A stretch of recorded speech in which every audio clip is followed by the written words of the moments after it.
सत्ता पर काबिज होने और जनता का वोट पाने की खातिर राजनीतिक दल बड़े बड़े लोक लुभावन वादे कर देते हैं और सत्ता में आने के बाद उन योजनाओं को पूरा करने के लिए जमकर कर्ज लेते हैं, यानी कि पब्लिक की भलाई के लिए पब्लिक की जेब से ही पैसा निकालने का नया फॉर्मूला।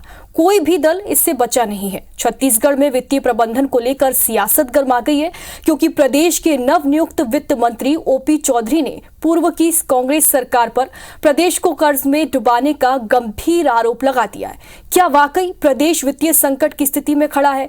क्या आरोप लगाने वाली भाजपा सरकार के पास इससे निपटने का कोई भी प्लान नहीं है? देखिए हमारी इस खास रिपोर्ट में।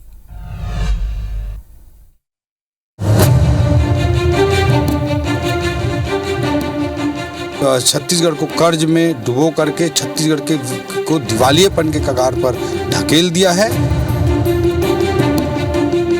भूपेश बघेल जी की सरकार ने किसानों के लिए कर्ज किया। क्या छत्तीसगढ़ की आर्थिक स्थिति ठीक नहीं है?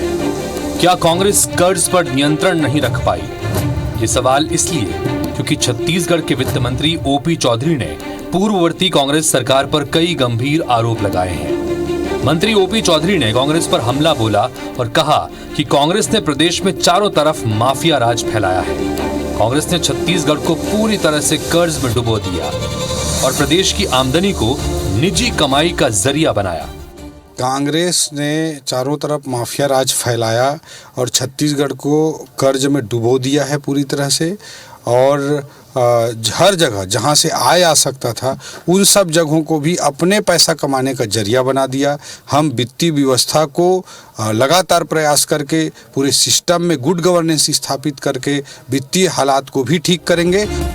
मंत्री ओपी चौधरी के इन आरोपों पर कांग्रेस ने पलटवार कर केंद्र सरकार को ही घेरा। भूपेश बघेल जी की सरकार ने किसानों के लिए कर्ज किया, न्याय यात्रा के लिए, न्याय योजना के लिए उन्होंने किया, मजदूरों के लिए उन्होंने कर्ज लिया। लेकिन इससे परे अगर कहीं ओपी चौधरी जी का आरोप है तो ऐसा लगता है कि ये तथ्यात्मक आरोप कम, राजनीति से प्रेरित ज्यादा लगता है। क्योंकि केंद्र सरकार के अगर कर्ज की बात करें तो 100 लाख करोड़ से ज्यादा का कर्ज हो चुका है। राजनीति से इतर अगर प्रदेश की आर्थिक स्थिति की बात की जाए तो जब बीजेपी सत्ता पर काबिज हुई तो उसे 82,000 करोड़ का कर्ज मिला और बीजेपी ने जो चुनावी वादे किए हैं उसे पूरा करने के लिए करीब 50,000 करोड़ रुपए से ज्यादा और चाहिए होंगे। जाहिर है इसका भार प्रदेश के हर आम आदमी पर पड़ेगा। मगर यहाँ सवाल यह है कि क्या वाकई भूपेश कार्यकाल में प्रदेश की आर्थिक स्थिति कमजोर हुई है?